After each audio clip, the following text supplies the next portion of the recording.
وأصحابه أجمعين. اللهم صل على محمد وعلى آل محمد كما صليت على إبراهيم وعلى آل إبراهيم في العالمين إنك حميد مجيد. قال الله تبارك وتعالى في كلامه المجيد: أعوذ بالله من الشيطان الرجيم. بسم الله الرحمن الرحيم.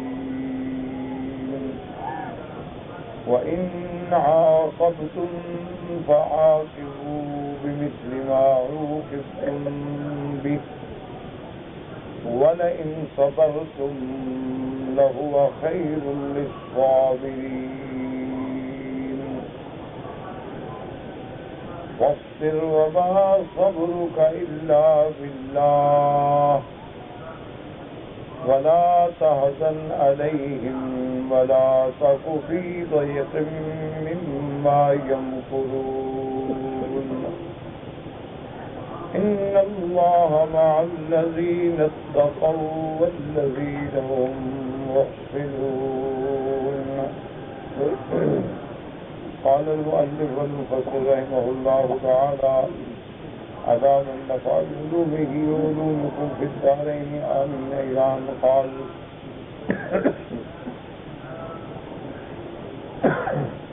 وقال عبد الله بن الإمام أحمد في مسند أبيه: حدثنا هدبة بن عبد الوهاب المروزي قال حدثنا الفضل بن موسى قال حدثنا عيسى بن عبيد عن الزبي بن أنس عن أبي العالية إن الله مع الذين اتقوا والذين هم محسنون.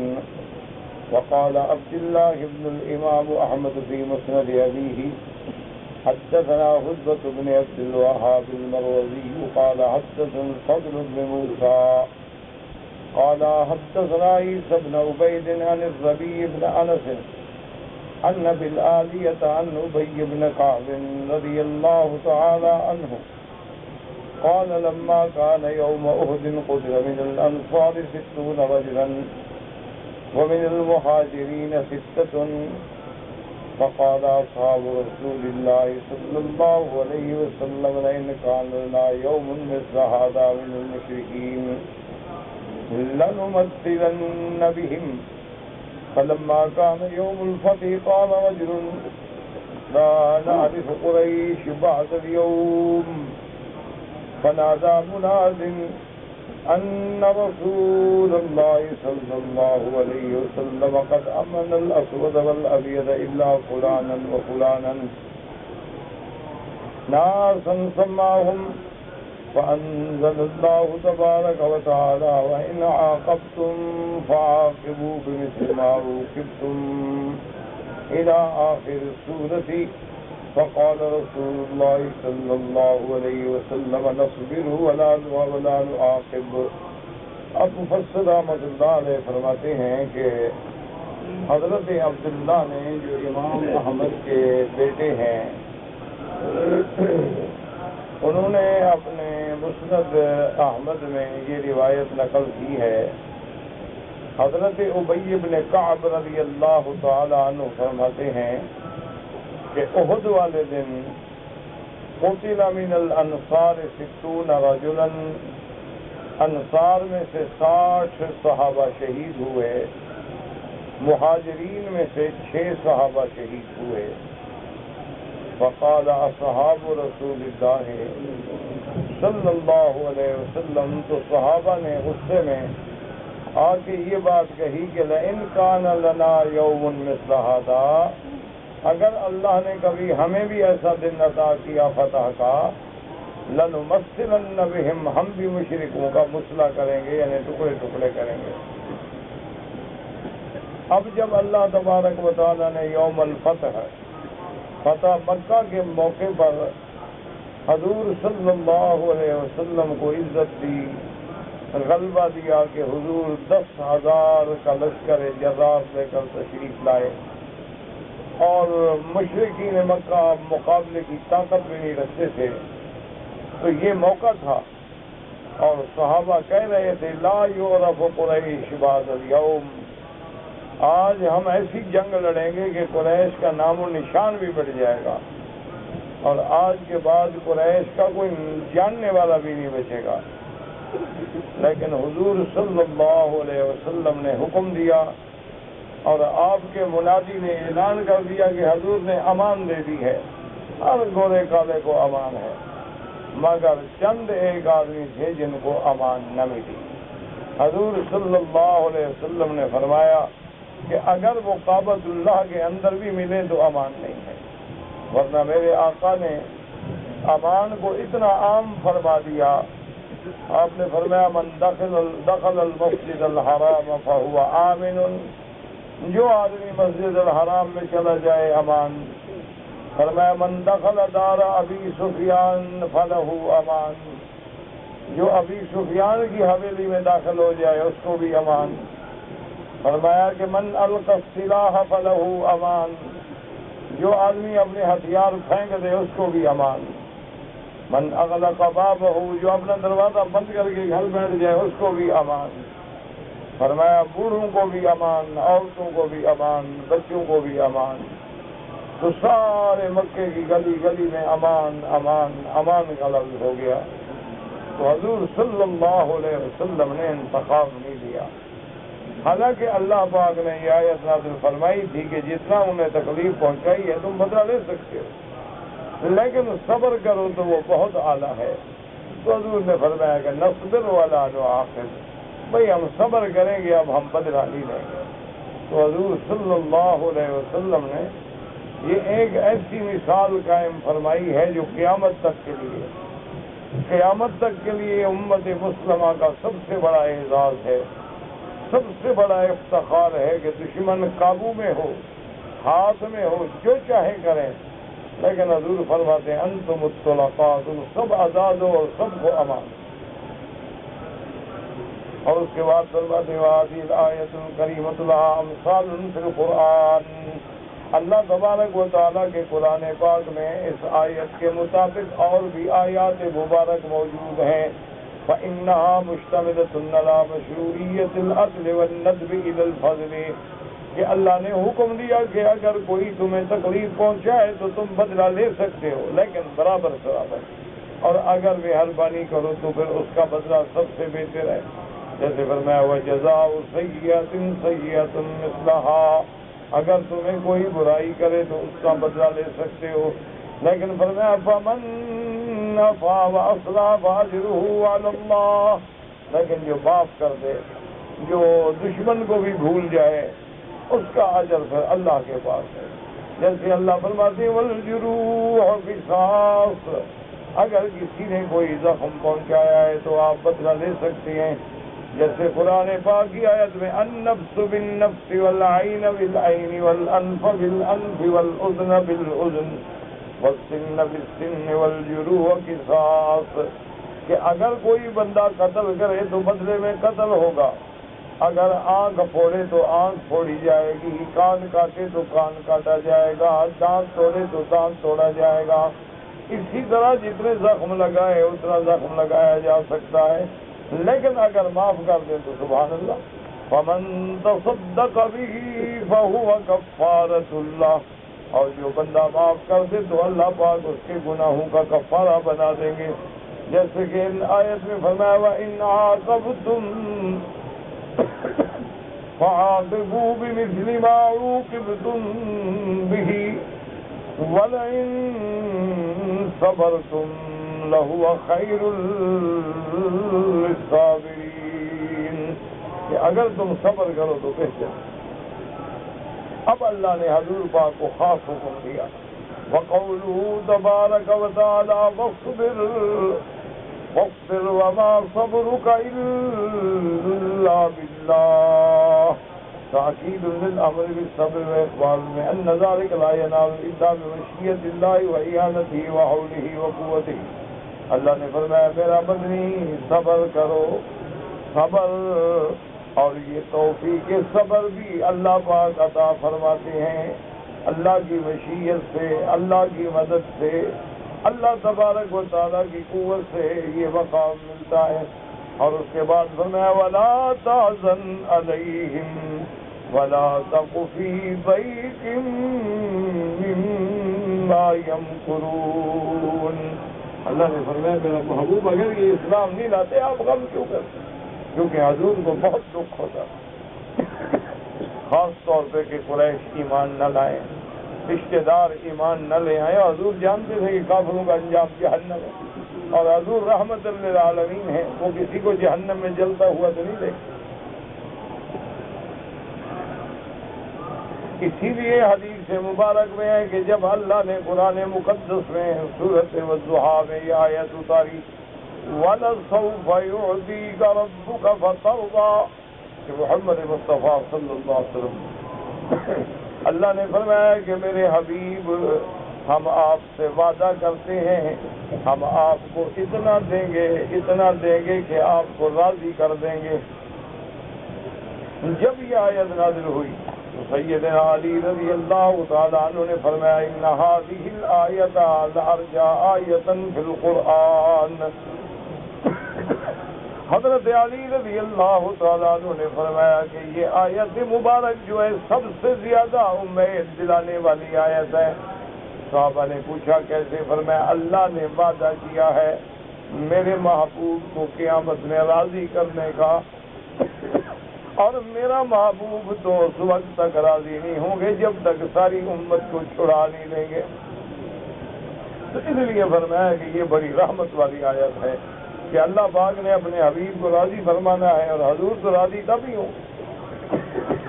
اس لیے ایک حدیث سے مبارک میں آتا ہے حضور نے فرمایا قیامت والے دن انا اشفع فاشفع فاشفع، فرمایا میں شفاعت کروں گا پھر شفاعت کروں گا پھر شفاعت کروں گا حتی یقال لی هل رضیت یا محمد، حتیٰ کہ اللہ فرمائیں گے کہ میرا محمد اب راضی ہو گئے آپ کی شفاعت سے، او اللہ جہنم سے لوگوں کو نکالیں. اس کے بعد حضور عرض کریں گے کہ یا اللہ اب بھی جہنم میں کچھ لوگ ایسے باقی ہیں جن کے سینے میں مثقال ذرۃ من ایمان، ذرے کے برابر ایمان ہے وہ ابھی باقی ہیں. اللہ فرمائے کہ میرا مدنی ان کو چھوڑ دو میں اپنی رحمت سے نکال دوں گا صلی اللہ علیہ وسلم. تو حضور صلی اللہ علیہ وسلم کو اللہ نے اتنا شان دیا، اور پھر یہ سارے مقام جو ملے ہیں وہ صبر سے مقام ملے ہیں. اس لیے اگر دشمن ایذا پہنچائے تو آپ بدلہ لے سکتے ہیں، لیکن صبر کریں تو صبر جیسا بدلہ کوئی دنیا میں ہے ہی نہیں. اسی لیے حضور کی سیرت مبارک دیکھیں اور سیدنا یوسف علیہ السلام آپ نے دیکھا ہے کہ سیدنا یوسف علیہ السلام کا جو بھائیوں نے ستم ڈھائے ہیں، یعنی اپنے باپ کی اولاد ہو کر یوسف علیہ السلام کو جا کے جنگل کے کنویں میں ڈال دینا اور پھر پیسوں میں بیچ دینا، یوسف علیہ السلام کا غلام بن کے مصر میں بک جانا، یہ کوئی معمولی سا ستم تو نہیں ہے جو یوسف پہ گزرا ہے. لیکن جب اللہ نے حضرت یوسف علیہ السلام کو اقتدار دیا، عزت دی، کرسی دی، طاقت دی، اب وہی بھائی سامنے محتاج کھڑے. اور اس کے بعد جب یوسف علیہ السلام نے بار بار امتحان میں ڈالا تو اب ان کی آنکھیں کھلے. قالوا وَإِنَّكَ لَأَنْتَ يُوسُفُ قَالَ أَنَا يُوسُفُ وَهَذَا أَخِي قَدْ مَنَّ اللَّهُ عَلَيْنَا. حضرت یوسف کو کہنے لگے آپ یوسف ہیں؟ نے کہا میں یوسف ہوں، یہ میرا بھائی ہے، اللہ نے ہم پہ احسان کیا ہے. تو کہنے لگے مہربانی کرو اب ہمارے گناہ ہماری خطائیں معاف کر دو. تو حضرت یوسف علیہ السلام نے فرمایا لا تثریب علیکم اليوم یغفر اللہ لکم وهو ارحم الراحمین. حضرت یوسف علیہ السلام نے فرمایا کہ آج کے بعد میں تمہیں کوئی تانا بھی نہیں دوں گا، جاؤ تمہارے گناہ اللہ بھی معاف کرے. حضرت یوسف علیہ السلام نے معاف کر دیا. اسی لیے مفسرین نے لکھا ہے کہ شان نبی دیکھیں کہ جب حضرت یعقوب آ گئے، خاندان آ گیا، مصر میں سارے جمع ہو گئے تو اب حضرت یوسف علیہ السلام نے اپنے ابا حضرت یعقوب علیہ السلام کو جب قصے کی ابتدا شروع کی تو اس کے بعد کہنے لگے کہ میرا ابا دیکھیں اللہ تبارک و تعالیٰ کا کتنا کرم ہے، اذ اخرجنی من السجن وجاء بکم من البدو، کہ اللہ کا شان دیکھیں کہ جس نے مجھے قید خانے سے نکالا، یا میں قیدی تھا یا بادشاہ ہوں، اور مجھے تخت پہ بٹھا دیا، اور اللہ کا کتنا بڑا کرم ہے کہ جاء بکم من البدو، آپ کو بھی لے آیا اور آج ہمارا خاندان اللہ نے اکٹھا کر دیا۔ تو مفسرین کرام نے لکھا ہے کہ بھائی حضرت یوسف علیہ السلام اتنی جدائی کے بعد ملے تھے تو تقاضا تو یہ تھا نا کہ ابتدا سے قصہ بیان کرتے کہ بھائی کیسے لے گئے، مجھے کیسے کنویں میں پھینکا، پھر میں کیسے مصر میں بکا، لیکن شان یوسف یہ نہیں تھا۔ انہوں نے کہا اگر ابتدا سے قصہ کروں تو پھر بھائیوں کا تو شرمندہ ہوں گے نا بھائی، اور میں کہہ چکا ہوں کہ تمہیں تانا نہیں دوں گا، وہ قصہ ہی چھوڑ دیا، ذکر ہی نہیں کیا۔ اور اس کے بعد کہا اذ اخرجنی من السجن وجاء بکم من البدو، اخرجنی من السجن، یہ نہیں کہا کہ مجھے جیل میں ڈالا گیا، کہا اللہ نے جب مجھے جیل سے نکالا ہے۔ تو جیل میں ڈالنے کا ذکر نہیں کیا، کیونکہ ڈالنے کا ذکر کرتے تو پھر عزیز مصر پہ اور عزیز مصر کی بیوی پہ اعتراض آتا۔ تو یوسف کی شان میں نہیں تھا کہ جن کے گھر میں میں جوان ہوا ہوں، جن کے گھر میں میں نے زندگی گزاری، اب ان کو کیا تانا دوں کہ مجھے ناحق جیل میں بھیجا ظلموں سے، بس اللہ نے مجھے جیل سے نکال دیا، وہیں سے بات شروع کر۔ اس لیے انہوں نے کہا کہ ابا یہ پیغمبر کا شان ہوتا ہے کہ اگر معاف کر دیا ہے تو پھر اس بات کا ذکر کیا کرنا ہے، صرف بلا وجہ کسی دوسرے کو شرمندہ کیا کرنا ہے، معاف کر دیا بات ختم ہو گئی۔ تو یہ مقام جو ہے انبیاء کا مقام ہے، یہ مقام جو ہے صابرین کا مقام ہے۔ آپ اندازہ کر سکتے ہیں کہ جب حضرت عبداللہ ابن الزبیر رضی اللہ تعالی عنہ، حضرت عبداللہ جو ہیں یہ بی بی اسماء کے بیٹے ہیں، اور بی بی اسماء بی بی عائشہ کی بہن ہیں، سیدنا ابو بکر کی بیٹی ہیں، اور حضرت عبداللہ کو حجاج ابن یوسف نے اسی مکے میں حرم کے باہر پھانسی پہ لٹکایا۔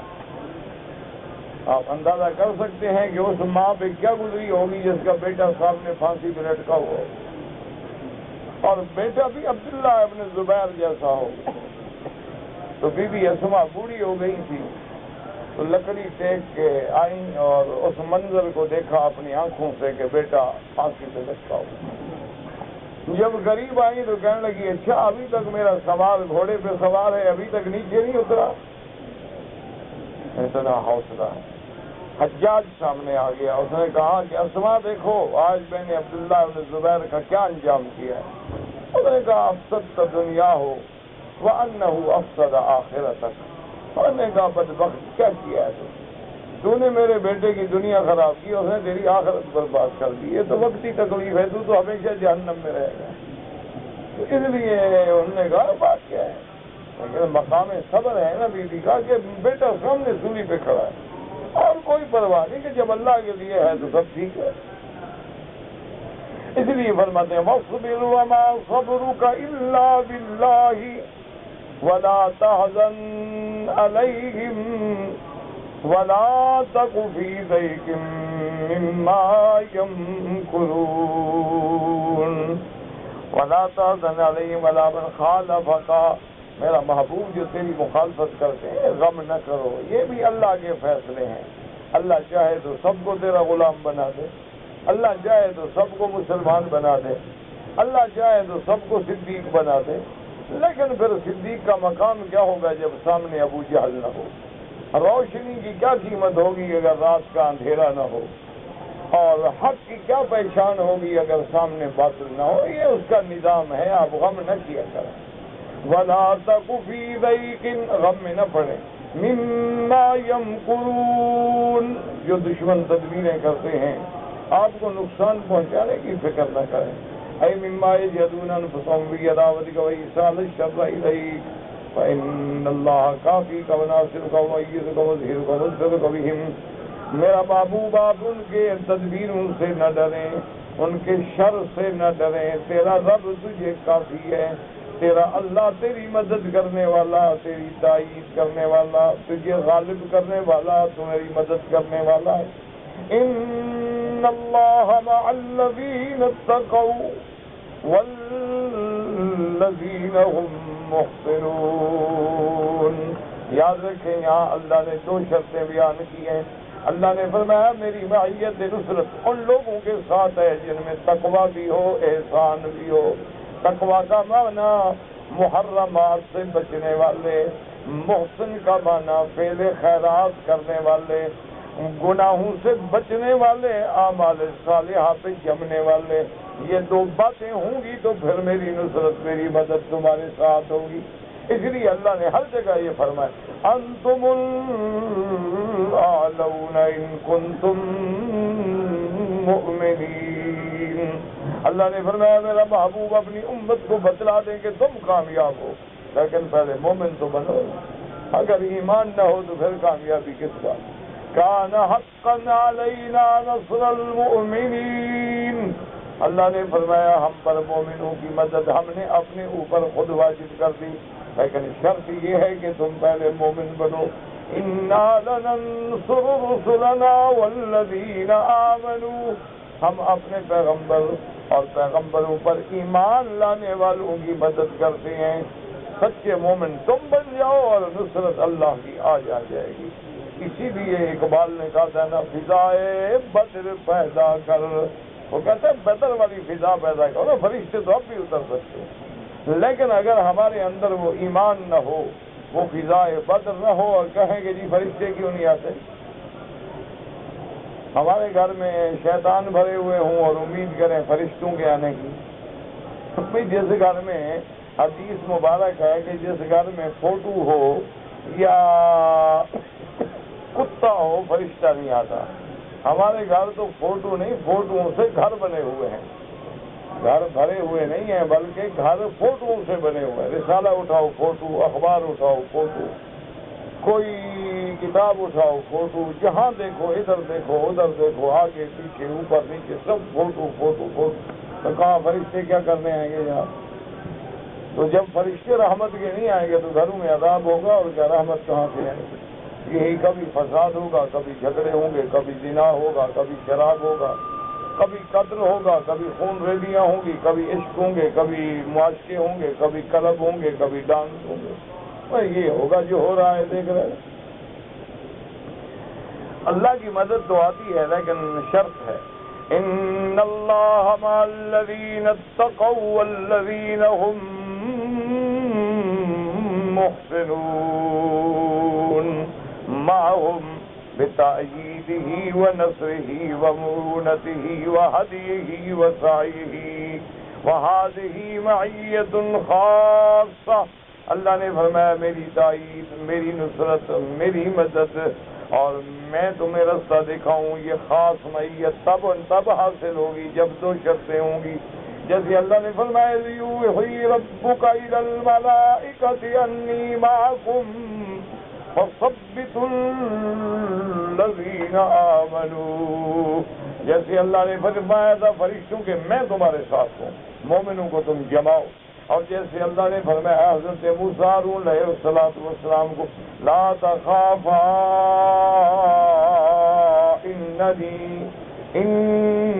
اننی معکما اسمع وارا، اللہ نے فرمایا موسیٰ و ہارون جاؤ فرعون کے مقابلے پہ، ڈرو نہیں، میں جو تمہارے ساتھ ہوں۔ وقول النبی صلی اللہ علیہ وسلم للصدیق وما فی الغار، اللہ پاک کے پیغمبر حبیب کبریا سیدنا محمد مصطفیٰ صلی اللہ علیہ وسلم جب غار میں بیٹھے ہیں اور حضرت صدیق جب گھبرانے لگے تو اللہ کے نبی نے بھی کیا فرمایا تھا کہ لا تحزن ان اللہ معنا، صدیق کوئی غم نہ کرو، اللہ جو ہمارے ساتھ ہے۔ اور اس کے بعد عمل معیت العامۃ بالسمع والبصر والعلم، ایک تو معیت عامہ ہے وہ تو سب کے ساتھ ہے، کیوں؟ اللہ کے ہر چیز علم میں ہے، اللہ ہماری ہر بات سنتے ہیں، اللہ ہماری ہر حالت کو دیکھتے ہیں۔ جیسے فرمایا وَهُوَ مَعَكُمْ أَيْنَمَا كُنتُمْ وَاللَّهُ بِمَا تَعْمَلُونَ بَصِيرٌ۔ بصیر. اور جیسے فرمایا الم تر ان اللہ یعلم ما فی السماوات وما فی الارض ما يكون من نجوى ثلاثة إلا هو رابعهم ولا خمسة إلا هو سادسهم ولا أدنى من ذلك ولا أكثر إلا هو معهم أينما كانوا. اللہ نے فرمایا تم جہاں ہو میں تمہارے ساتھ. تو یہ معیت کا معنی ہے معیت علم، معیت سمع، معیت بصر، کہ ہر چیز کو اللہ دیکھنے والے، ہر بات کے سننے والے، ہر چیز کے جاننے والے. اور وہ معیت جو ہے وہ معیت خاصہ ہے، معیت نصرت، معیت تائید، معیت معونت. اس لیے فرماتے ہیں وما تکون فی شأن وما تتلو منه من قرآن ولا تعملون من عمل إلا كنا عليكم شهودا. جو بھی تم عمل کرتے ہو اللہ جاننے والے. ومان الذین اتقوا وترکوا المحرمات. اتقوا کا معنی کیا ہے کہ جو حرام چھوڑنے والے، منکرات سے بچنے والے، گناہوں سے بچنے والے. والذین هم محسنون. محسنون کا کیا معنی؟ فاعل الطاعات، نیکی کرنے والے، اعمال صالحہ کرنے والے. فهؤلاء الله يحفظهم ويكلهم وينصرهم ويؤيدهم ويدفعهم على أعدائهم ومخالفهم. یہ وہ لوگ ہیں جن کی اللہ حفاظت کرتے ہیں، ان کی اللہ مدد کرتے ہیں، اللہ تائید کرتے ہیں، ان کو اللہ ان کے دشمنوں پہ مدد دیتے ہیں. وقال ابن ابي حاتم حدثنا ابي قال حدثنا محمد بن بشار قال حدثنا احمد بن الزبير قال حدثنا بشر بن عون ان محمد بن حاتم قال كان عثمان رضي الله تعالى عنه من الذين اتقوا والذين هم محسنون. ان نے فرمایا کہ حضرت عثمان رضی اللہ تعالی عنہ ان لوگوں میں ہیں جو اللہ سے ڈرنے والے ہیں، اعمال صالحہ کرنے والے ہیں. آخر تفسیر سورۃ النحل للہ الحمد والمنہ وصلی اللہ علی محمد وعلی آلہ وصحبہ وسلم تسلیما کثیرا کثیرا. الحمدللہ سورۃ النحل کی تفسیر اللہ نے پوری کی اور آگے اللہ توفیق دیں گے انشاءاللہ.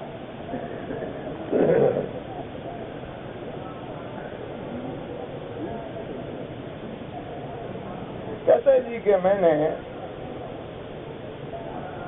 شادی کرنے کے بعد دعا کی تھی کہ اللہ تبارک و تعالیٰ مجھے لڑکیاں عطا کرے.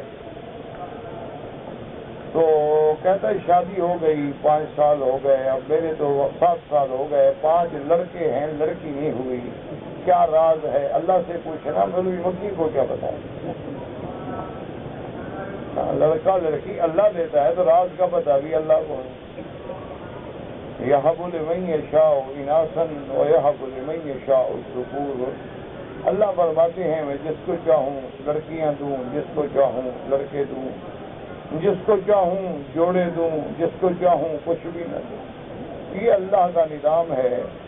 تم نے لڑکی مانگی، اللہ نے لڑکے دیے، خدا کا شکر کرو. لڑکا بہرحال لڑکی سے افضل ہے. ہمیں حکم ہے کہ لڑکی پیدا ہو تو ہم غم نہ کریں. یہ یہودیوں کی صفت ہے کہ وہ لڑکیاں پیدا ہونے پہ غم کرتے تھے. مشرکین کی صفت ہے. مومن کے لیے تو لڑکی بھی رحمت ہے اور لڑکا بھی رحمت ہے، لیکن لڑکا اس میں کوئی شبہ نہیں کہ وہ لڑکی سے افضل ہے. اسی لیے اللہ کے پیغمبروں نے اللہ تبارک و تعالیٰ سے جب دعا مانگی تو لڑکی کی دعا نہیں مانگی.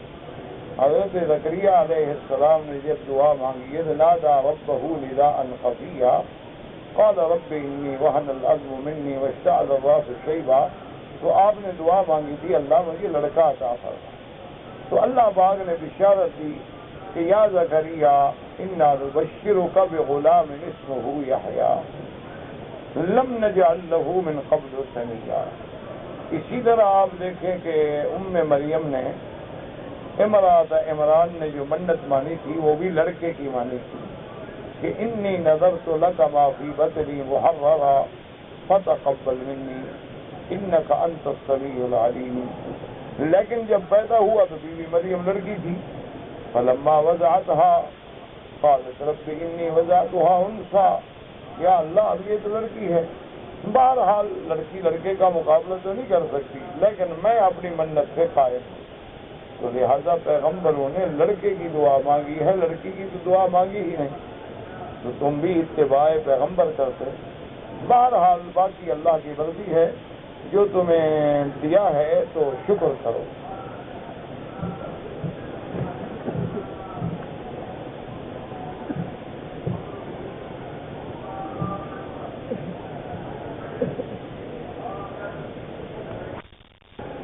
کہتا ہے جی کہ میں طواف کے دوسرے یا تیسرے چکر میں تھا کہ ویل چیئر نے مجھے مارا اور مجھے چوٹ لگی، اس وقت خون نہیں نکلا، میں نے طواف کیا تو خون زخم پہ تھا لیکن باہر نہیں نکلا، اس کے بعد میں نے 2 رکعت پڑھی، کپڑے لگنے سے خون لگا، پھر میں نے 2 رکعت پھر پڑھی، ٹھیک ہے کوئی بات نہیں، کوئی جرمانہ نہیں، اللہ کے بندے یہ لوگوں کے دماغ میں خدا جانے کیا غلط مسئلہ بیٹھا ہوا ہے، وہ سمجھتے ہیں کہ حالت احرام میں اگر چوٹ لگ جائے خون نکل جائے تو شاید دم پڑ جائے، تو کمال کی بات یہ ہے کہ چوٹ بھی ہمیں لگے، تکلیف بھی ہمیں پہنچے، سزا بھی اللہ ہمیں دے۔ سزا تو دی جاتی ہے جب ہم نافرمانی کریں، تو کوئی جرمانہ نہیں، کوئی غلطی نہیں، آپ کا عمرہ بھی ٹھیک ہے، طواف بھی ٹھیک ہے، سب ٹھیک ہے انشاءاللہ۔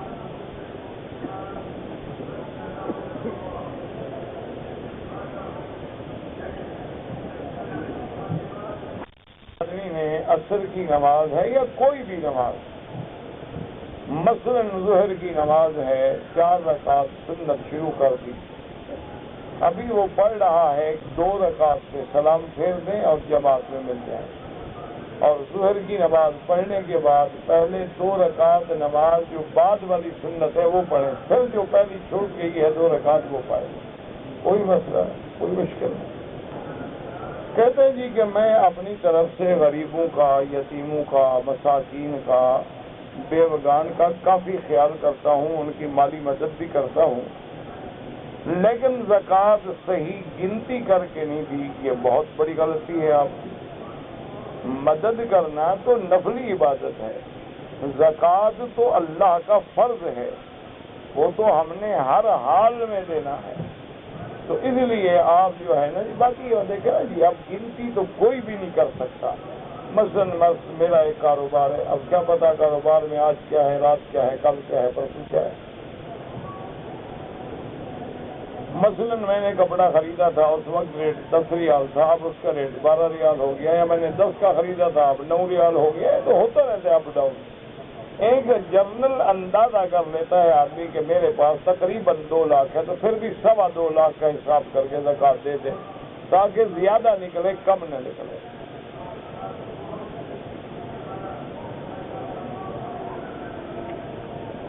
میری بہن بیمار ہے، ہم سب بیمار ہیں، دعا کریں اللہ سب کو شفا عطا فرمائے، شفا کاملہ، صحت عاجلہ عطا فرمائے۔ اللہ ہمارے گھر والوں پہ، سب پہ، اور ہر مسلمان پہ، مرد ہے، عورت ہے، بوڑھا ہے، بچہ ہے، سب پہ رحم فرمائیں، ظاہری، جسمانی، روحانی سب بیماریاں دور فرمائیں۔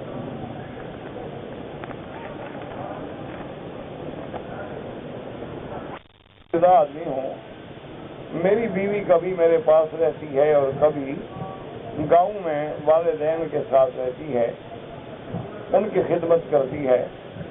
میں چاہتا ہوں کہ میری بیوی میرے ساتھ رہے، بالکل ٹھیک ہے، اپنے ساتھ رکھیں، حق ہے آپ کا، اور والدین کی خدمت آپ کریں، والدین کو بھی اپنے ساتھ رکھیں۔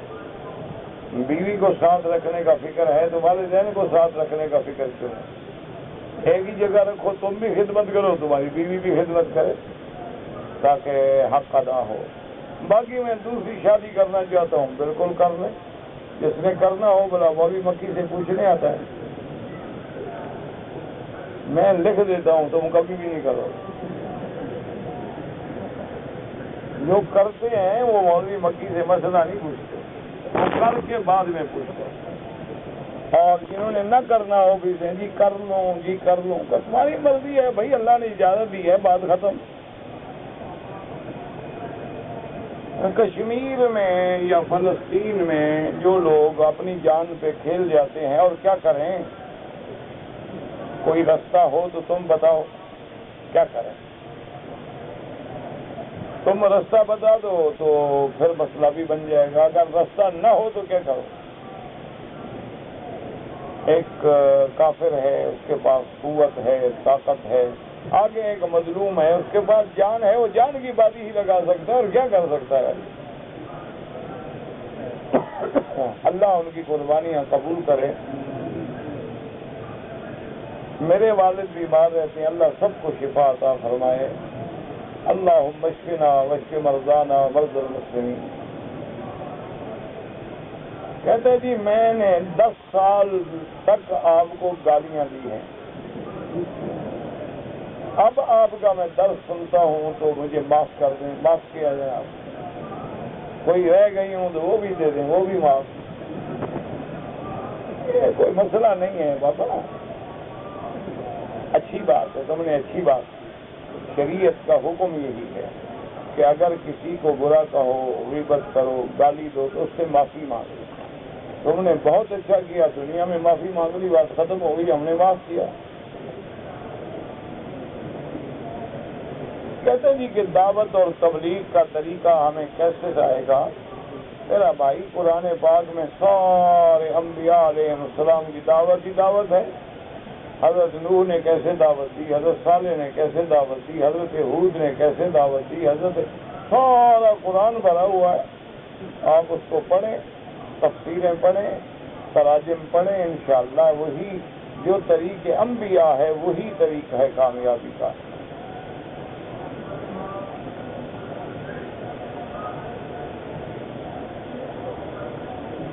میری آمدنی کا کوئی ذریعہ نہیں ہے، 2000 میرے پاس تھا، ایک آدمی نے مجھے 2000 ریال دیے تو 4000 ہو گئے۔ تو بہرحال آپ دیکھیں کہ آج کل 7.25 تولے سونے کی کیا قیمت ہے۔ اگر اتنا قیمت بن گئی ہے تو 2.5% زکوٰۃ دے دو۔ احرام کی حالت میں نے صابن سے ہاتھ دھو لیے، اگر علم نہیں تھا غلطی سے اور دھو لیا تو صدقہ کر دو، خیرات کر دو، 2-4 ریال۔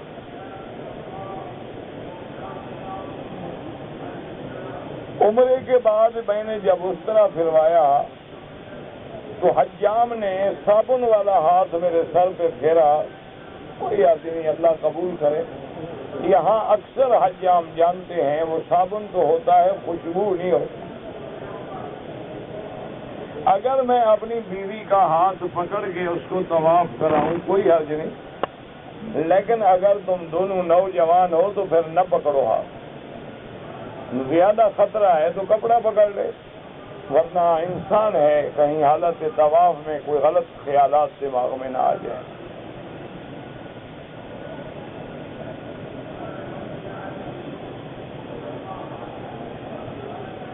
اگر کسی عورت کو مدینہ منورہ سے ماہواری آ جائے اور انہوں نے پاکستان بھی جانا ہے تو وہیں سے آپ سیدھے جدہ چلے جائیں، مکے آئیں نہ تاکہ عمرہ نہیں کرنا ہوگا، آپ مدینہ منورہ سے سیدھا جدہ چلے جائیں اور جدہ سے واپس چلے جائیں، کیونکہ اگر آپ مدینہ آئیں گے تو مکہ آئیں گے تو پھر آپ کو احرام باندھ کے آنا ہوگا، اور عورت بھی احرام کی نیت کر سکتی ہے حیض میں، لیکن پھر اس کو مکے میں رہنا ہوگا جب تک پاک ہو، پاک ہونے کے بعد عمرہ کرے اور پھر گھر جائے۔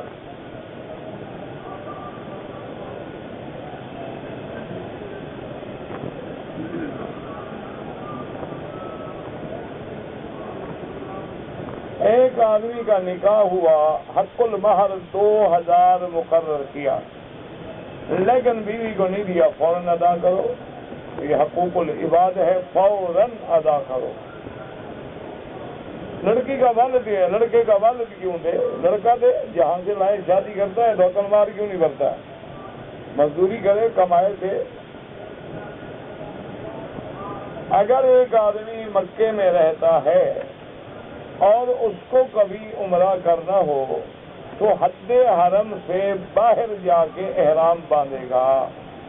یہ بعض لوگ جو اپنے گھر سے احرام باندھ کے عمرہ کر لیتے ہیں، یہ غلط ہے۔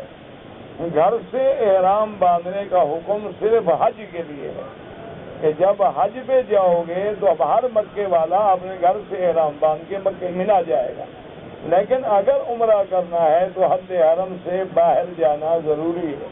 اب وہ جہاں جائے، تنعیم جائے، جرانہ جائے، عرفات جائے، جدے جائے، جہاں مرضی آئے جائے.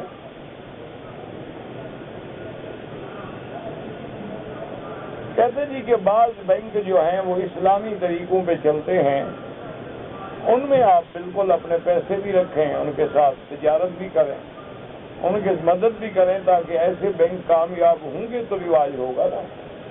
لیکن یہ دیکھ لیں، تسلی کر لیں کہ واقعی ان کا کاروبار اسلامی ہے.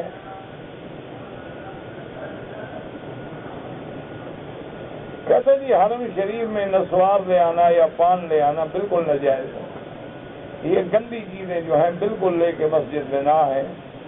سرکار دو جہاں نے فرمایا کہ جو آدمی بصل کھا لے، حالانکہ بصل حرام نہیں ہے لیکن بدبو ہے، حضرت نے فرمایا کہ پھر وہ مسجد میں نہ آئے. جب تک اس کے منہ میں ریا کریا ہے تو اس کو مسجد میں آنے سے منع کیا جائے کہ نسوار ہو یا سگریٹ ہو. اگر عشاء کی نماز پڑھ کے ہم نے سنتیں بھی پڑھ لی، وتر بھی پڑھ لیے، نفل بھی پڑھ لیے، بعد میں نفل نہ پڑھیں، کیوں نہ پڑھو بھائی؟ جتنا مرضی آئے پڑھو، رات کو اٹھ کے تہجد پڑھو. جب ہم دعا کریں تو واسطے سے نہیں، سیدھی اللہ سے کریں. جو دعا قرآن نے سکھائی ہے، ربنا آتنا فی الدنیا حسنۃ، ربنا ظلمنا انفسنا، ربنا لا تؤاخذنا ان نسینا، ربنا لا تزغ قلوبنا بعد اذ ہدیتنا. سارا قرآن بھرا ہوا ہے، کسی ایک دعا میں دیکھو کو واسطہ وسیلہ ہے. عورت اور مرد کی نماز میں فرق ہے. پہلے مجھے آپ یہ بتائیں کہ آپ کے نزدیک عورت اور مرد میں فرق ہے؟ اگر عورت اور مرد میں آپ فرق سمجھتے ہیں تو پھر تو ہر چیز میں فرق ہوگا کہ مرد امام بن سکتا ہے، عورت امام نہیں بن سکتی. مرد اذان دے سکتا ہے، عورت اذان نہیں دے سکتی. مرد کے لیے صف اول افضل ہے، عورت کے لیے آخر افضل ہے. امام غلطی کرے تو مرد تسبیح کہے گا سبحان اللہ، عورت تسبیح نہیں کہہ سکتی. تو اسی طرح مرد کی نماز مسجد میں افضل، عورت کی نماز گھر میں افضل. تو اس لیے امام ابو حنیفہ فرماتے ہیں کہ عورت جب سجدہ کرے تو اپنی دونوں ٹانگیں ایک طرف نکال لے اور زیادہ زمین کے قریب ہو، تاکہ اس کے حرکات و سکنات پہ کسی کی نظر نہ پڑے. کہتے ہیں کہ صلاۃ الحاجہ نہیں ہے. اللہ کا قرآن ہے، خدا کے بندے وَاسْتَعِینُوا بِالصَّبْرِ وَالصَّلَاةِ، اور حدیث رسول اللہ ہے اِذَا حَضَبَهُ أَمْرٌ بَادَرَ إِلَى الصَّلَاةِ. میرے محبوب کو جب بھی کوئی مشکل پیش آتی تو نماز. یہی صلاۃ الحاجہ ہوتی ہے. اور کیا ہوتی ہے صلاۃ الحاجہ؟ میں نے عمرہ کیا ہے پاکستان سے. صفا مروہ دوڑنے کے بعد بال پورے نہیں کاٹے، اگر چوتھا حصہ بھی کٹوائے ہیں تو ٹھیک ہو گیا. اس طرح نہیں پھروایا، کوئی حرج نہیں. مثلاً بال اتنے ہیں، اگر اتنے سارے سر کے کٹ گئے کوئی حرج نہیں. اگر ٹک لگائے ہیں تو پھر ایک بکری دم پڑ گئی. پھر آپ بال بھی کٹوائیں اور ایک بکری دم بھی ادا کریں.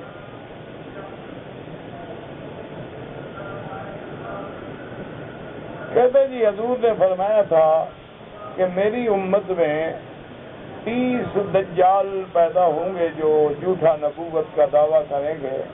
بالکل وہ ہو گئے جی، حضور کا فرمان سچا ہے. کہتے جی آپ مولویوں کے بارے میں سخت الفاظ کہتے ہیں. میری برادری ہے، آپ کو کیا تکلیف ہے؟ آپ تو مولوی نہیں ہیں، بس آپ کو میں جانوں مولوی جانوں. بھئی ہماری برادری کی بات ہے، آپس میں گھر کی بات ہے، بھائی بھائی کو کہتے ہیں ایسا. کہتے ہیں جی کہ نبی علیہ السلام کی آخری زندگی میں نماز جو پڑھی جاتی تھی وہ فقہ حنفی کے مطابق تھی یا شافعی کے مطابق. جب خود نبی موجود ہے تو پھر حنفی شافعی کا کیا مطلب؟ جب اللہ کا پیغمبر موجود ہے وہ جو بھی عمل کریں گے سنت ہے. اگر کسی کو احترام ہو جائے تو اسی حالت میں وہ ذکر یا کلمہ پڑھ سکتا ہے، کوئی بات نہیں. لیکن کوئی ایسی بات تو نہیں 5 منٹ لگتے ہیں، غسل کر لیں تو زیادہ ثواب ہے۔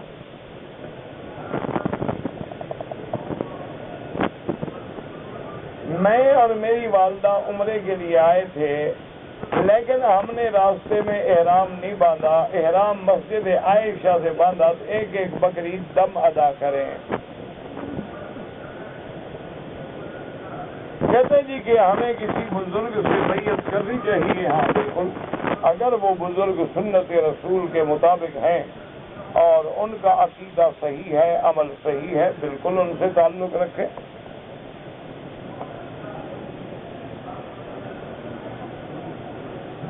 حضور پاک کے روضہ مبارک پہ صلاۃ و سلام پڑھے جائیں تو سنتے ہیں، ہاں حدیث مبارک ہے ابی داؤد میں، حضور نے فرمایا کہ جو شخص مجھ پہ سلام پڑھتا ہے میں سنتا ہوں، اور ایک حدیث میں ہے میں جواب بھی دیتا ہوں۔ میرا بھائی، اگر ایک عورت کو حیض ہے، مثلا 6 اگست کو پاک ہو گئی، پھر 13 اگست کو حیض ہو گیا، پھر 18 کو پاک ہو گئی، پھر 24 اگست کو حیض ہو گیا، تو یہ بیماری ہے، یہ حیض نہیں ہے، یہ بیماری ہے، یہ حیض نہیں ہوتا ہے۔ اب عورت غسل کرے، نماز پڑھے، سب کچھ کرے، کیونکہ حیض جو ہے کم از کم 3 دن، زیادہ سے زیادہ 10 دن، 10 دن کے بعد بھی اگر خون آ رہا ہے تو استحاضہ ہے، بیماری ہے، وہ حیض نہیں ہے۔ آپ نہ گھبرائیں، غسل کریں، سب کچھ کریں۔ اور واقعی ٹھیک کہا کہ حیض مہینے میں 1 دفعہ ہوتا ہے، یہ تھوڑا ہے کہ 3 دفعہ مہینے میں حیض آ جائے۔ ایک آدمی نے غصے کی حالت میں اپنی بیوی کو طلاق دی، تو کبھی کوئی ایسا واقعہ آپ کے دماغ سے گزرا ہے کسی نے محبت میں طلاق دی ہو؟ نہیں، مقصد ہے کہ میرا تو نہیں آیا آپ کے علم میں ہو کہ کبھی کسی آدمی نے اپنی بیوی سے کہا ہو کہ آج میں آپ پہ بہت خوش ہوں اور بڑا دل محبت کر رہا ہے، ہدیہ طلاق قبول فرماؤ، کبھی ہوا ہے؟ اللہ کے بندے جب دے گا غصے میں ہی دے گا۔ طلاق ہو گئی، غصے شصے کے بہانے نہ کرو۔ طلاق ایک ایسا کام ہے کہ گولی منہ سے نکلی لگ گئی۔ اگر کوئی آدمی مکہ مکرمہ میں رہتا ہے، یعنی مسافر ہے، اس نے ہوٹل میں کپڑے تو پہن لیے چادریں احرام کی، پھر مسجد عائشہ گیا، وہاں جا کے 2 رکعت پڑھی اور نیت کی اور عمرہ کیا، ٹھیک ہے، کوئی مسئلہ نہیں، کیونکہ وہ بیچارے گھبراتے ہیں کہ سامان کہاں رکھیں گے، کپڑے کہاں رکھیں گے، لہذا یہاں سے تیار ہو کے چلے گئے اور 2 رکعت پڑھ کے نیت کر کے آ گئے۔ کہتے جی کہ قرآنی آیات کا چلا کر کے جن تابع کیے جا سکتے ہیں، یہ کسی ان سے پوچھیں جو جننے والے ہوں، مجھ سے تو انسان تابع نہیں ہوتے تو میں جنوں کو کیا تابع کر دوں گا؟ میں تو بابا اس کا قائل شائل نہیں ہوں، سیدھی بات ہے، تو پتہ نہیں ہوتے ہوں گے، ہم نے تو آج تک نہیں دیکھا ہے۔ اور اگر تمہیں کوئی ایسا پیر مولوی ملے جس کے تابع ہوں نا جن، اس کو کہو یار مہربانی کرو یہ 2-4 یہودی مار دو، یا جن صرف ہمیں مارنے کے لیے ہیں اس کے۔ یہ سب جھوٹ ہے، اس چکر میں کبھی نہ پڑنا، ورنہ اپنی زندگی دے بیٹھو گے۔ جنات آدمی پہ عمل اثر بالکل کر سکتے ہیں، آدمی پہ جادو ہو جاتا ہے، بالکل ہو جاتا ہے۔ عدنان، عدن میں رہنے والا، جب نام ہو تو مانا نہیں ہوتا۔ عدن کہتے ہیں باغ۔ میرا دوست زندہ ہے لیکن عمرے پہ نہیں آ سکتا، اگر اس نے آپ کو وصیت کی کہ بھائی میرے لیے عمرہ کرو تو پھر تو ٹھیک ہے، ورنہ آپ اپنے لیے عمرہ کریں اور اس کے لیے دعا کریں۔ پہلی صف میں نماز پڑھنا افضل ہے یا حجر اسود کو بوسہ دینا؟ پہلی صف میں نماز افضل ہے۔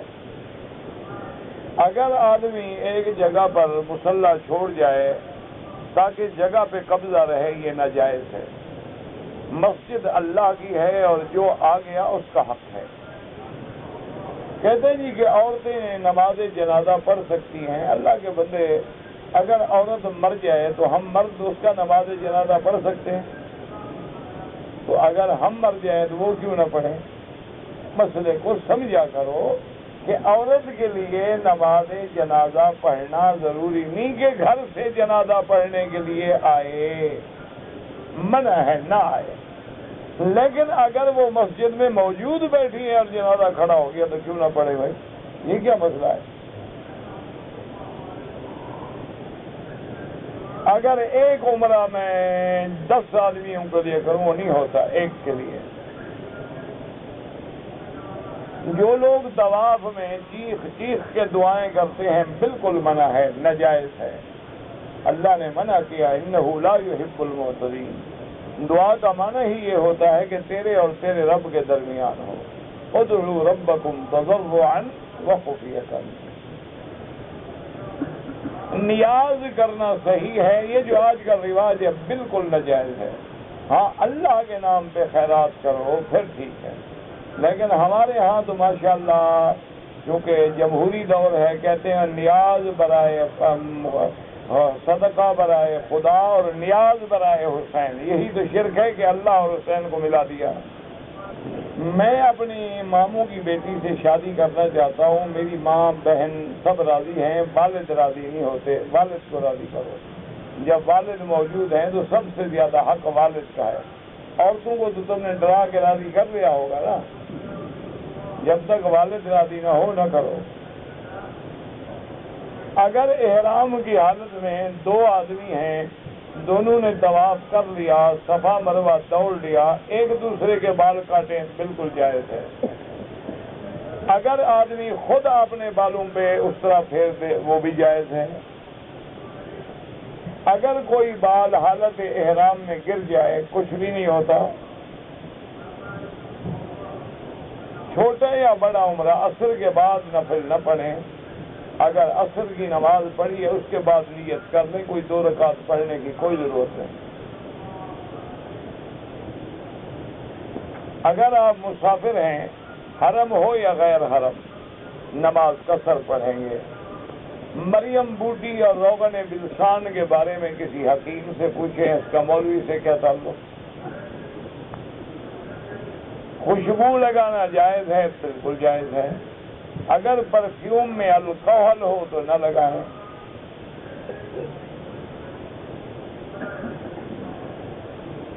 اگر مرد اپنے گھر میں جو بستر بچھاتا ہے اگر وہ سرخ چادر ہو، بسترے کے لیے یا قالین جیسے پاؤں میں، اس کا کوئی حل نہیں۔ سرخ لباس پہننے سے منع کیا گیا۔ عورت کو جو دلہن کو سرخ کپڑے پہنائے جاتے ہیں بالکل ٹھیک ہے۔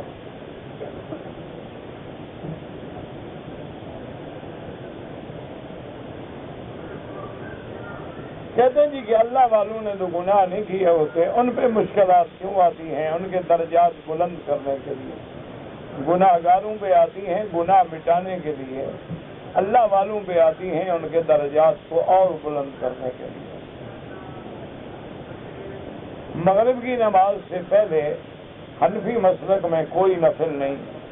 امام احمد بن حنبل رحمۃ اللہ علیہ فرماتے ہیں اگر طواف کیا ہر وقت پڑھ سکتا ہے۔ اگر کوئی روزانہ 2 عمرے کرے 10 کرے، لیکن افضل یہ ہے کہ طواف زیادہ کرو، عمرے پہ زور نہ لگاؤ۔ جو بھی اللہ کے راستے میں جہاد کر رہے ہیں، عرب ہو عجم ہو، اللہ سب کی مدد فرمائے۔ ایک عمرہ ایک کے لیے۔ میرے والدین فوت ہو گئے، اللہ سب کی مغفرت فرمائے۔ اگر راستے میں کوئی ریال پڑا ہے اٹھا لیں اور کسی غریب کو دے دیں۔ میرے بہنوئی بیمار ہیں، اللہ شفا عطا فرمائے۔ نماز جنازہ میں فاتحہ پڑھنا امام شافعی رحمۃ اللہ علیہ کے نزدیک فاتحہ ہے، اور امام ابو حنیفہ کے نزدیک پہلے ثنا، اس کے بعد درود اور اس کے بعد دعا ہے۔ جہر سے پڑھنا جو ہے وہ ہم نے بہرحال نہیں سنا۔ یہ جو آتا ہے نا بعض روایات میں کہ جہر حتی اسمعنا، یعنی کوئی لفظ زور سے پڑھ لیا تھا کہ سن لیں کہ پڑھ رہا ہوں، یہ نہیں ہے کہ زور زور سے سپیکروں میں پڑھنا شروع کر دو۔ اللہ کے انبیاء کو تکلیفیں دی گئیں، یہ نام نہیں لکھا گیا کہ کن کے نام پہ کن کے سروں پہ آرا چلا ہے۔ شرک جو بھی کرے کسی ملک کا بھی ہو، مشرک ہوتا ہے۔ ہم نے اپنے ملک سے جب آئے ہیں ایک عمرہ کیا ہے، اب مدینہ منورہ جائیں گے، واپسی پہ عمرہ کرنا ضروری ہے۔ مدینہ منورہ میقات ہے، اور تمہاری خوش نصیبی ہوگی کہ تم اس جگہ سے احرام باندھو گے جہاں سے محمد الرسول اللہ نے باندھا ہے صلی اللہ علیہ وسلم۔ تو اللہ ایسا موقع دے تو خوش ہو۔ میری بیوی نے مدینہ منورہ سے جب واپس آئے، حیض تھا، اس نے عمرہ نہیں کیا، احرام نہیں باندھا، تو ایک بکری دم ادا کریں۔ اگر کسی عورت نے دوا کھا کے اپنا حیض بند کر لیا، وہ کر سکتی ہے عمرہ؟ کہتے ہیں جی کہ ہم نے لبنان کی ایک جامع مسجد میں جمعہ کیا، جمعہ کے فوراً بعد وہی امام جس نے خطبہ دیا، نماز پڑھائی، کھڑے ہوئے اور اس کے ساتھ 2 صفیں دی جن نے دوبارہ نماز پڑھی۔ ان نے بتایا کہ شافعی مذہب کے نزدیک ایسے ہی ہے کہ شہر میں ایک ہی جمعہ ادا ہو سکتا ہے، اور یہ غلط کہا ہے انہوں نے۔ بہر صورت یہ ہے کہ جب جمعہ پڑھ لیا تھا تو نماز لوٹانے کی کوئی ضرورت نہیں۔ یہ جو عورتیں ننگا چہرہ کر کے، باریک کپڑے پہن کے، فیشن میک اپ کر کے، بال نظر آتے ہیں، طواف کرتی ہیں، ان کو ثواب تو کم ہوتا ہے، اللہ کی لعنت زیادہ ہوتی ہے۔ اگر ایک آدمی نے یہ ارادہ کیا تھا کہ میں وتر تہجد کے ساتھ پڑھوں گا، لیکن نیند نہیں کھلی، وتر نہیں پڑھ سکا، تو امام ابو حنیفہ رحمۃ اللہ علیہ کے نزدیک وتر واجب ہے، وہ قضا کرے، اور باقی ائمہ کے نزدیک وتر سنت ہے، قضا کرنے کی ضرورت ہی نہیں ہے۔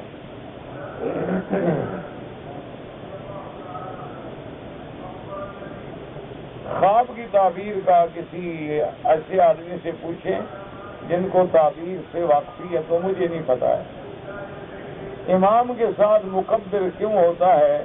تاکہ اگر خدا نہ کرے سپیکر فیل ہو جائے تو لوگوں کی نماز خراب نہ ہو۔ حضرت تھانوی رحمۃ اللہ علیہ نے لکھا ہے کہ غوث ہوتا ہے، ابدال ہوتے ہیں، یہ ان لوگوں کی باتیں ہیں، میں اس مسائل سے واقف نہیں ہوں۔ ان سے پوچھیں جو علوم تصوف کے واقف ہوں، میں نہیں جانتا۔ امامت اگر ایک آدمی کی آستین آتی ہے، وہ امام بنے، نماز تو ہو جائے گی، لیکن آپ امام ان کو بنائیں جو صحیح کپڑے پہنیں، سنت کے مطابق پہنیں، چہرے پہ داڑھی ہو، کیونکہ حضور نے فرمایا فَلْيَؤُمُّكُمْ أَعْلَمُكُمْ بِكِتَابِ اللَّهِ أَعْلَمُكُمْ۔ حضور نے فرمایا تمہارا امام وہ بنے جو بڑا عالم ہو، یعنی اللہ کے قرآن و سنت کا عالم ہو۔ یہ آدھے آستین اور یہ ٹی شرٹ اور یہ جین، یہ عالم کی شان نہیں ہوتی۔ اگر آپ کے والد حج پہ آئے تو وہ حج سے پہلے فوت ہو گئے، انشاءاللہ اللہ ان کے حج کی عمل تک لکھیں گے۔ اگر اللہ نے آپ کو توفیق دی ہے تو اپنے والد کا حج بدل کرا دو۔ جو لوگ عمرے پہ آئے ہیں وہ مسافر ہیں، نماز قصر ہوگی۔